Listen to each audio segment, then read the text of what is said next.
네, 안녕하세요. 조성재입니다. 오늘은 굿에서 사용하는 물동이의 비밀.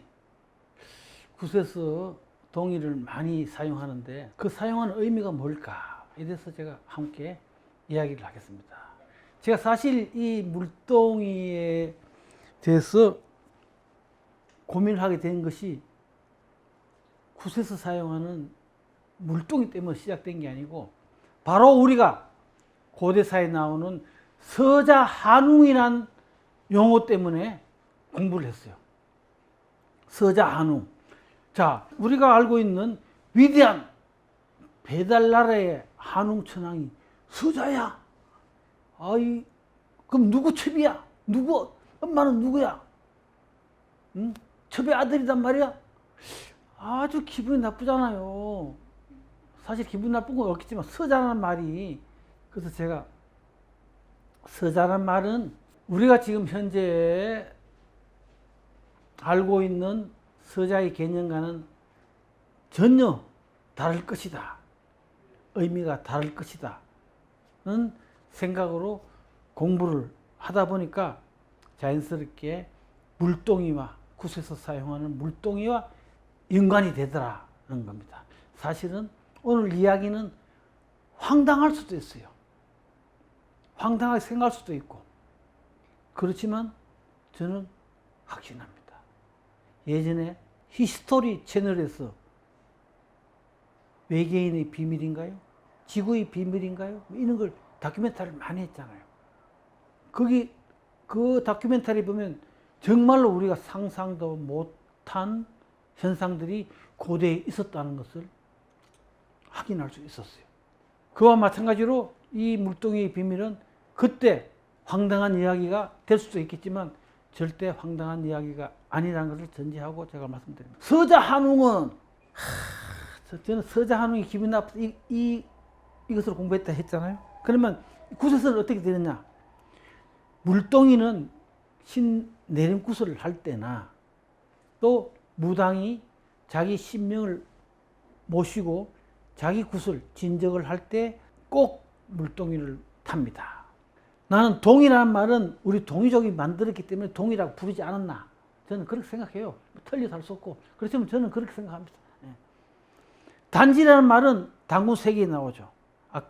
그 전에 배웠던 부루단군이 죽었을 때 부루단군을 추모하는 과정에서 부루단지, 곡식을 담으면은 단지가 되는 거예요. 단지는 완전한 사람이 되기 위하여 하늘의 가르침이 계명을 따르겠다는 정계의식을 할 때 부르는 명칭이다. 동이에 물을 담으면 물동이 되고 제단 위에 올라가서 곡식을 담으면 단지가 되는 겁니다. 물이라는 것은 만물의 근원입니다. 물동이는 물이 담겨 있어요. 그래서 이 물에 대해서 우리가 살펴봐야 됩니다. 물이라는 것은 만물의 근원이에요. 물동이는 어머니의 자궁을 상징할 수도 있어요. 메소포타미아 서사시에는 고귀한 씨를 담수에 비교하기도 해요. 물과 비교한다는 거죠. 고귀한 씨라는 것은 그 시대의 영웅의 씨를 이야기하는 거예요. 영웅의 정자를. 물은 모든 생명의 씨라고 할 수 있으며 정령이기도 하다 그래요. 정령. 즉 깨달은 자의 씨앗이라는 것이죠. 바다는 한자로 해라고 합니다. 해. 해는 바로 우리가 이야기하는 태양을 의미하는 거예요. 바다를 해라 그러고 태양을 우리는 해라 그래요. 그러면 바다는 태양의 씨라는 거죠. 태양의 자궁. 즉 제사장인 지배자의 정령을 의미하기도 한 겁니다. 태양을 땅에 펼친 것을 해라고 하면은 바다는 바로 태양이며 불이다. 이렇게 캄보디아 앙코르와 사원에 있는 벽화, 엄청난 긴 벽화, 앙코르 사원을 가보신 분은 아실 거예요. 우유바다 희적기. 그것도 역시 비밀의식을 거행한 정령을 암시하고 있는 위대한 지도자의 탄생을 이야기하는 것이 아닌가 그렇게 생각합니다. 제가 지금 쭉 설명하는 것은 뒤에 나오는 서자라는 것을 설명하기 위해서 하는 겁니다. 황당한 이야기를 좀 덜 황당하게 하기 위해서 근거들을 대는 겁니다. 후한서 동의전에 동의가 조두를 사용했다고 기록되어 있어요. 옆에 이 그림이 조두입니다. 옆에 이 그림이 조두예요. 조두. 조두는 항아리를 뜻한다. 고고학에서는 이를 저패기라고 한다. 저패기는 조개를 넣어뒀어요. 조개는 바로 여성을 상징하잖아요. 조개는 여성과 정령을 의미합니다. 여기서 조자가 핵심이에요. 조자는 얼음빙자와 장차, 차자로 되어 있어요. 얼음빙자와 차자. 차자는 남성의 성기를 의미하는 글자죠. 차자는 남성의 성기예요. 소위 말해서 조. 좋다면 이거 방송에 나오나? 조선 욕이 아니고 조상의 씨앗이라는 말이죠. 그 산동선 기근원의 중화삼자당을 가보셨어요? 중화삼자당이 뭔지 아시죠? 우리 역사를 공부하시는 분들이니까. 중화민족의 조상은 황제 헌으로부터 시작한다 하다가 어느 날 갑자기 신농도 자기 조상이고 시우도 자기 조상이다 해서 만든 게 중화삼조당이에요. 거기를 가보면은 황제 해놓고 성기 모양의 돌을 탁 세워놨어요. 그것이 바로 차자입니다. 차. 그게 한자로 된 게 차자예요. 자, 그러면 얼음빙자에다가 남자 성기를 갖다 놨으니까 남자 성기를 냉동시키는 거예요? 땡땡 얼어버려? 남자 성기를? 그게 아니죠. 바로 우수한 영웅들의 정자를 냉동시켰다. 저는 그렇게 해석을 합니다. 지금은 인공수종 하는 것이 불임 여성에게, 아니 남성이 불임일 때 자기 부인에게 인공수종 시키는 것이 지금은 과학으로서 얼마든지 가능한 이야기지만, 그러면 그 시대에 과연 인공수정이 가능했을까? 야, 무슨 황당한 소리를 하고 있어. 어떻게 정자를 냉동시켜? 전기도 없는데. 그건 저도 잘 모르겠어요. 그런데 저는 그렇게 생각합니다. 자, 조선시대에만 해도 서빙고에 얼음이 가득 있었죠. 한여름에도. 그러면 그 가운데 탁 정자를 넣으면 정자가 땡땡 얼겠어요? 안 얼겠어요? 냉동시킬 수 있어요. 냉동을 시키는 방법을 지금 우리가 현재의 기법을 생각하니까 도저히 이해가 안 되지만, 그 당시는 분명히 냉동을 시키는 그런 기술이 있었을 거예요. 히스토리 채널을 보면은 외계인의 비밀인가요? 그거 봤을 때 그 무거운 돌을 인간으로 도저히 올릴 수 없어. 지금 기중기라도 올리기 힘든 돌이 어떻게 저기 올라가 있냐 이야기죠. 그거는 바로 진동으로, 파장으로 올렸다는 것이 히스토리 채널에서 증명을 해줬잖아요. 몇 데시벨을 계속 똑같은 파장으로 돌리니까 밑에 있던 적은 돌이었지만 돌이 떠서 떨어지질 않았어요. 우리가 고대 사회라고 전혀 비과학적이고 아주 미개하다고 생각하는 천만오산이다. 한웅천왕이 지상을 내려보고 이제 다스릴 만하대서 삼천을 데리고 내려왔을 때 하늘에서 내려왔을까요? 산에서 내려왔을까요? 그건 없잖아요. 모르잖아요. 어디서 내려왔는지. 시리우스에서 내려왔어요? 서양에서는 시리우스 별 이야기를 많이 하니까. 우리는 천왕성이죠. 거기서 내려왔을까요? 그러니까 그 당시에 우리가 급속 냉동해서, 정자를 냉동해서 인공수정시켰다는 것을 무조건 말도 안 되는 소리다 하고 부정할 수는 없어요. 조주란 바로 제사를 드릴 때 제기 위에 정자를 올려두었다는 뜻이다. 고구려 축제 때 동쪽의 석굴에서 수신을 모시다 의례를 치르는데, 고구려 축제 때는 석굴에서, 동굴에서 수신이라는 것은 자기들이 믿고 따르는 신을 이야기하네요.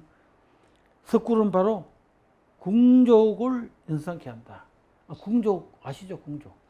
부도지에 나오는 마구와 궁이와 소위 궁족. 궁족은 동굴을 의미하고 항아리를 의미하고, 우리 한국이 우리의 최고의 조상을 우리가 생각하고 있잖아요. 궁족은 삼신중 한 분인 궁이를 떠오르게 한다. 궁을 살펴보면 동굴 속에 뱀이 웅크리고 있는 형상이다.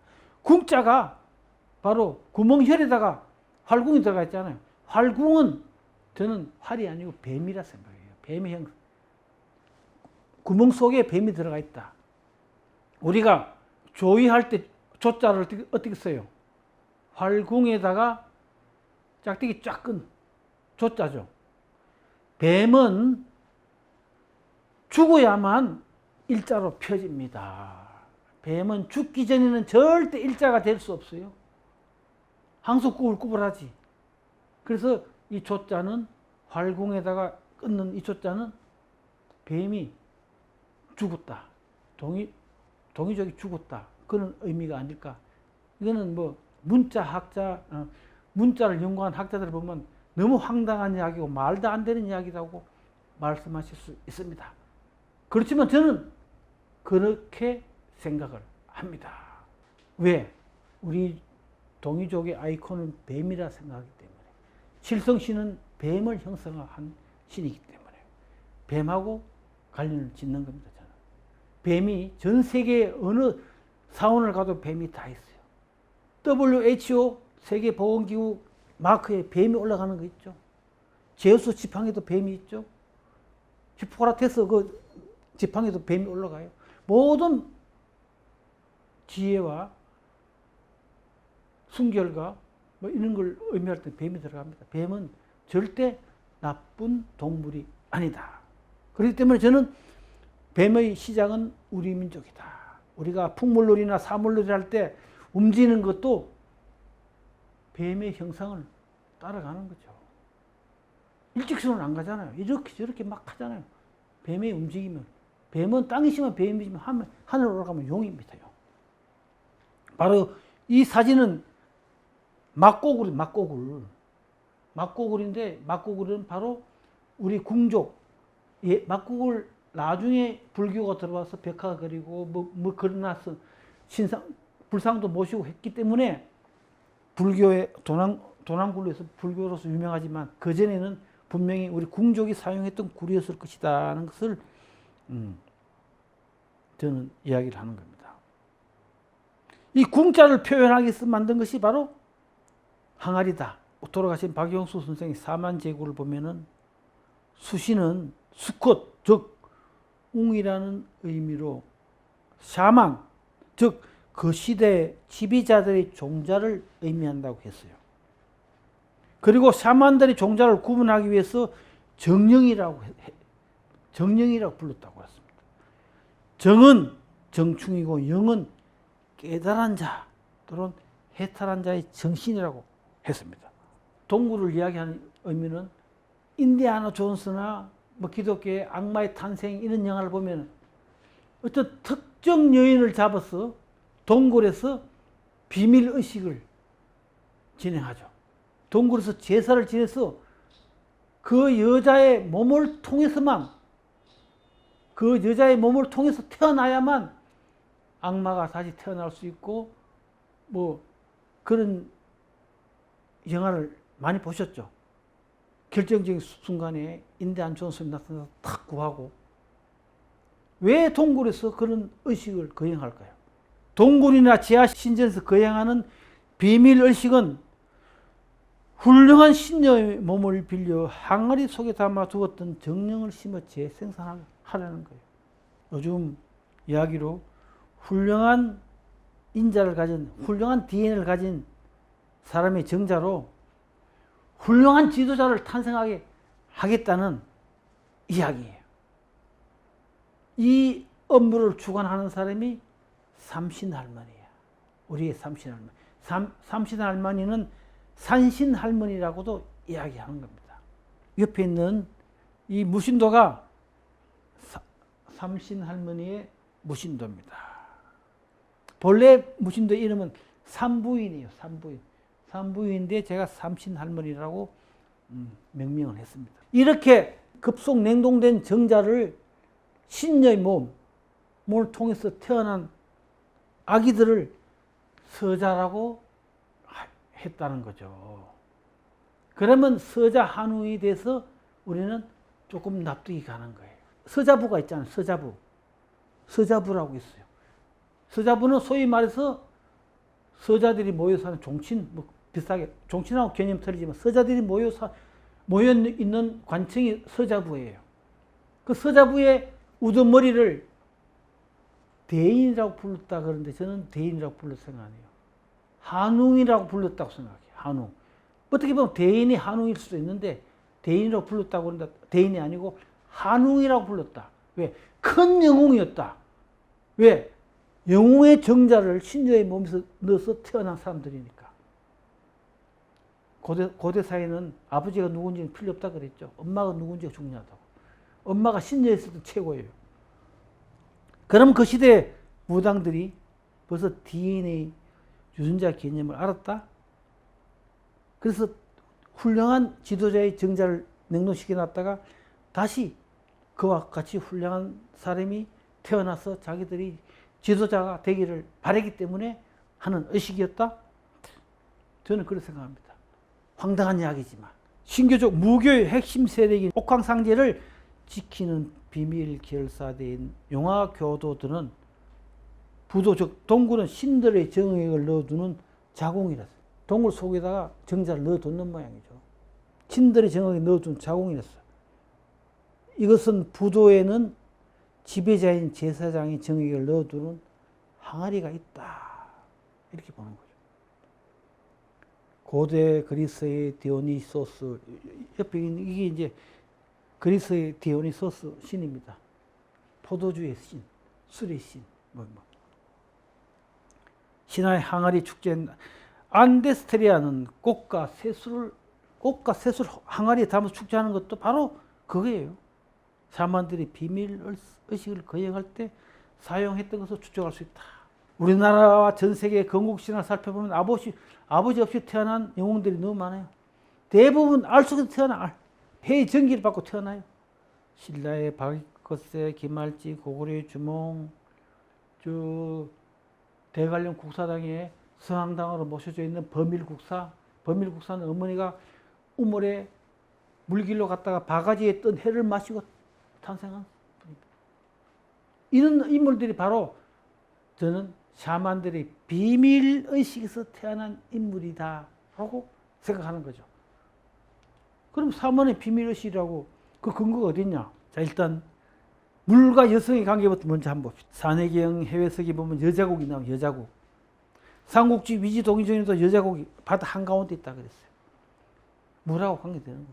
후한서 동의전에 여자국에는 신령스러운 우물이 있는데 물을 들다 보기만 해도 곧 임신을 했다. 애를 낳는다고 했어요. 동진의 문인 곽박에는 황지라는 못이 있는데 황지, 태백산의 황지가 아니고 황지라는 못이 있는데 부인들이 들어가 모욕하고 나오면 곧 임신을 했다. 임신했는데 남자가 태어나면 3살 되면 다 죽여버렸다 그랬어요. 남자가 필요 없던 거죠. 이제 사례를 드는 거, 사례를. 이집트 파피루스 텍스트에는 태양이 신전에서 수음을, 관계를, 섹스를 해서 무수한 신들을 낳았다고 이렇게 기록되어 있어요. 응? 바로 신전에서 행해진 비밀의식을 이야기합니다.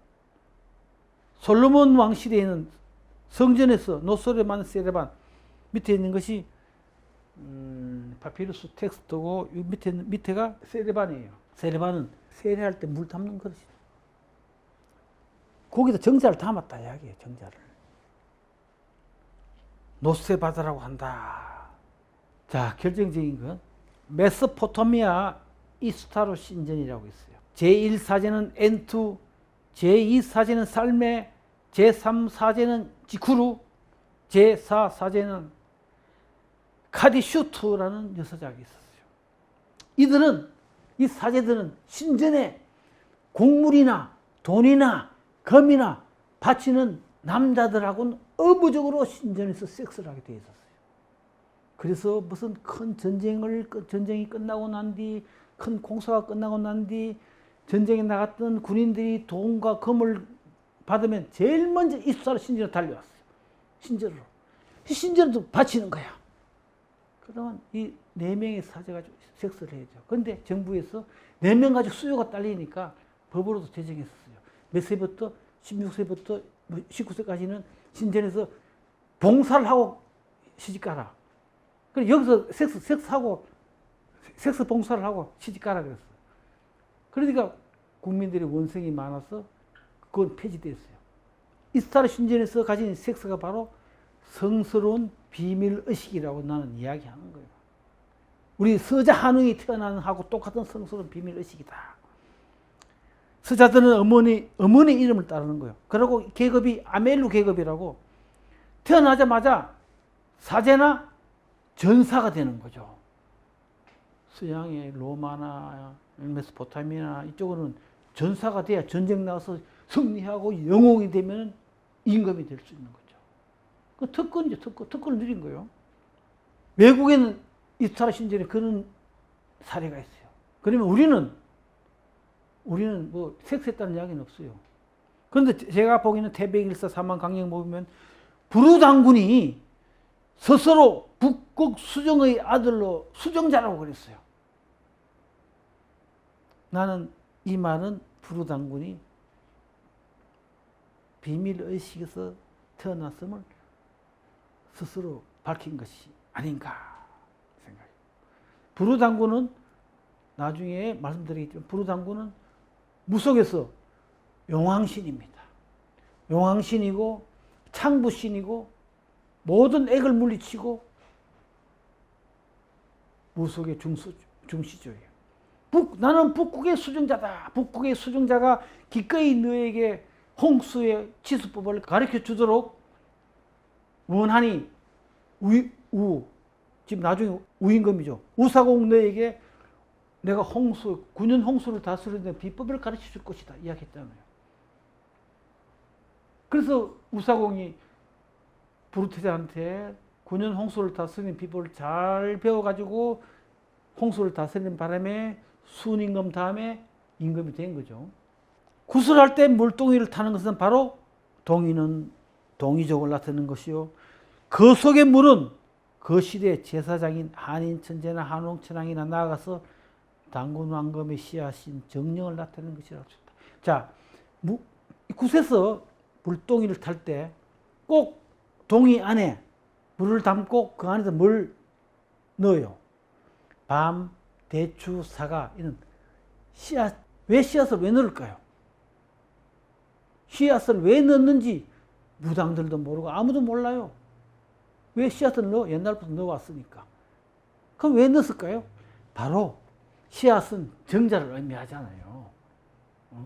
정자가 없더라도 정자 대신에 씨앗을 넣는 거죠. 그리고 동이 안에 물과 씨앗을 넣고 거기에 올라타는 겁니다.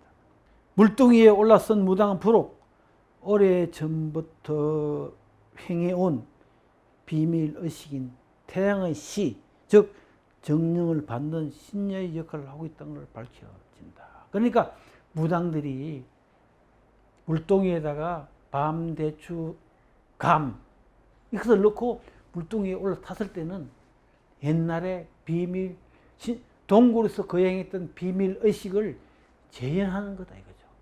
무당이 신여가 대신해서 그 시대의 영웅의 씨앗을 내 몸으로 받아들여서 다시 태어나게 하는 그런 거룩한 비밀의식을 재현하는 거다. 저는 그렇게 주장을 합니다. 비록 지금 물동이 속에 깨달은 자, 해탈한 자의 유전자인 정령이 없다 하더라도 그 옛날 우리 조상들이 비밀스럽게 진행해온 비밀 의식을 이어온 것이라 할 수 있는 아주 귀중하고 의미 있는 의식이다. 그래서 물동이 탈 때는 마음가짐이 달라야 된다 이거죠. 예전부터 해오던 아주 고대 시대부터 해오던 영웅들의 씨앗을 재생산한 비밀 의식이었으니까. 좀 황당한 이야기긴 하지만 이 사진에 물동이를 타고 있는 사람이 접니다. 저. 이것은 제가 한갑 때 잔치들 안 하잖아요. 한갑 때 제가 여탐굿이라는 걸 했습니다. 여탐굿이라는 것은 귀신한테 미리 가서 귀신을 탐하고 온다. 귀신한테 잘 봐달라고 소위 말해서 귀신을 대접하는 거예요. 구한말에 순종의 첫째비 민씨가 돌아가시고 난 뒤에 둘째비 윤비가 들어왔어요. 윤비가 들어올 때 여탐굿을 하고 들어왔어요. 그거는 딱 기록이 나와 있어요. 윤씨가 여탐굿을 하고 세자비로 들어왔어요.